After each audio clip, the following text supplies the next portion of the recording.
Police station Yavatmal शहर येथे नागरिकांचे हरविलेले एकूण 22 मोबाईल केले परत. माननीय पोलीस अधीक्षक श्री कुमार चिंता यांच्या संकल्पनेतून पोलीस व जनता यांच्या संबंध वृद्धिंगत करण्याकरिता पोलीस सन्माननीय ही संकल्पना राबविण्याचे दृष्टीने यवतमाळ जिल्हा पोलीस दलाकडून ऑपरेशन प्रस्थान अंतर्गत मोबाईल वाटप योजना करण्यात आली.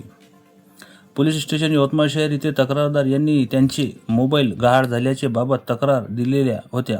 तक्रारदार यांचे मोबाईल शोध CEIR पोर्टलचा पोलीस स्टेशन यवतमाळ शहर स्तरावर वापर करून शोध घेण्यात आला. त्यामध्ये एकूण 22 मोबाईल किंमत अंदाजे 2,73,000 रुपयांचा मुद्देमाल तक्रारदार यांना आज दिनांक 13/7/2026 रोजी माननीय उपविभागीय पोलीस अधिकारी अमोल कोळी, माननीय पोलीस निरीक्षक निलेश सुरोडकर, पोलीस स्टेशन यवतमाळ शहर यांच्या हस्ते नागरिकांचे मोबाईल परत करण्यात आले.